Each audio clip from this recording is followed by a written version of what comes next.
So, lads, we are a little bit late to this. And by a little bit late, I'm so late to this. This happened last night, 6:35 in the morning, as you guys can see. It's currently like 5 p.m. my time. This video will be out 12 hours later. I'm sorry. Unfortunately, time differences are a thing. Sleep is a thing. And, I got to record a couple of videos and I got to sprint out of the house. So, yeah. Basically, today, lads, we're going to be talking about Sophie Cunningham on going back to Phoenix. We're going to be talking about Sophie Cunningham. And in Sophie's defense, she was the only player that showed up yesterday. Do we put I think we might put KK Timpson in there. I think we might put KK Timpson in there. Because KK Timpson was good yesterday. I don't know why in garbage time they decided to play everyone but KK. They decided to give Dantas a run in garbage time and have Bree Turner playing a small forward. And then Bree Turner, when she took that jump shot, I was like, you might as well shoot it. And she airballed it by a meter. She airballed a long two by a meter. But, yeah, it is what it is. It is what it is. And here is her talking about Indiana and talking about Arizona. Or just as an opponent tonight. Yeah, AZ was good to me. But I'm way happier where I'm at now. It was good to see people. It was fun to play in front of some fans. But for me, I'm way happier in Indiana.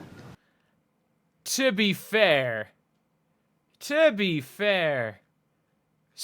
Cunningham has probably made 7 figures. Like, I'm not joking when I say it. I think $1 million, saying Sophie Cunningham has made $1 million is, since joining the Indiana Fever, is undercutting it. It is undercutting it. I would say in the offseason, I would have thought in the offseason that she was going to continue working with the Phoenix Suns. I wouldn't be that surprised if that was the initial plan. She was going to keep doing her broadcast and stuff for the Suns. I would not be surprised if, that got taken away because of the whole lawsuit BS thing. The BS lawsuit. Like, I wouldn't be that surprised if they ended up just if the Phoenix Suns and Mercury organizations just completely distance themselves from Sophie Cunningham because of that BS lawsuit. And if you guys don't know what happened in the lawsuit, basically it was a lawsuit. Somebody tried to sue the Mercury organization, and in like a side note, it was brought up that apparently someone they were trying to sue had an affair with Sophie Cunningham. That had nothing to do. Sophie Cunningham was not in the lawsuit. Her name just got mentioned as like a conversation. And it wasn't even that happened. It was like the person who was starting the lawsuit heard that rumor from somebody else. Like, I kid you not, like, it was one of the most ridiculous things I think I'd ever seen. Like, actual, like, things that got traction, but, it's the WNBA. They hate Sophie Cunningham, so it is what it is. And one good thing is that Sophie Cunningham did not get booed. She did not get booed. In fairness to her, like, she was nothing but, she's been nothing but positive, when it comes to, she was nothing but a positive player in Phoenix. So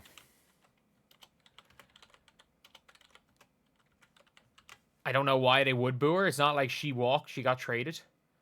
And she hasn't shit-talked the Phoenix Mercury by any chance. She might get booed the next time she's in Phoenix from just saying she prefers Indiana, but heck, I think Sophie Cunningham probably wants to get booed half the time. Like, they were saying as she continued to talk more shit throughout the entire game, like, the fans went from cheering her to, like, cheering when bad things happen to her. So I'm like, look, that is what it is. And I think Sophie Cunningham's a person who, I think she wants to be booed. I think she wants to get booed. I think she likes being hated. I think she likes being that polarizing player where everybody loves you or hates you, which is a great position to be in when the team you are on is the team with the biggest fan base.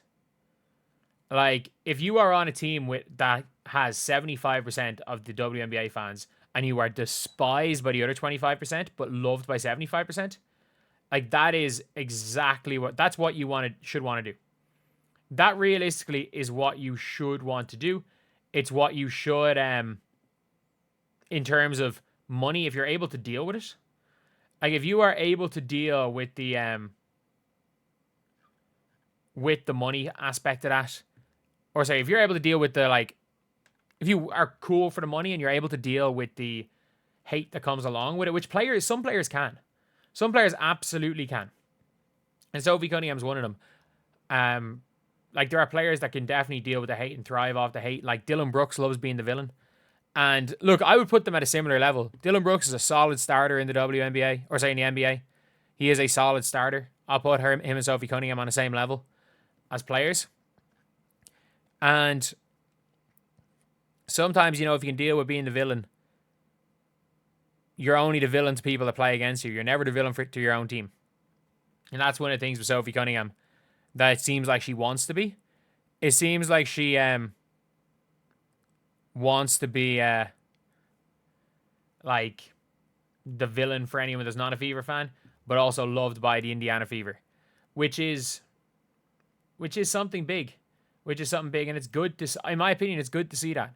I would rather a player that is cool with being hated, because let's be real, they hate us. Like, Bree Turner's there being buddy with DeWanna Bonner.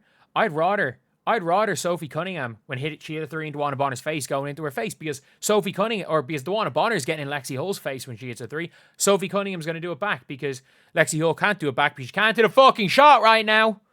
But yeah, anyway, that's pretty much what I want to talk about. I do think that the bringing in Sophie, like, you're keeping Sophie for next year. There's no way a team cores her. They don't have to protect Sophie Cunningham. There's no way a team cores her in the expansion draft. And if a team doesn't core her, even if someone picks her up in the expansion draft, she's just going to leave.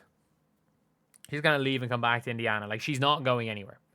And look, do I think Sophie Cunningham is a guaranteed starter next season? No. No, but I don't think she cares. I don't think she cares at all. Like, you can see from throughout this entire year that whether or not Sophie Cunningham is a starter or whether she's a bench player, she gives the same amount of effort, and she's been killing it.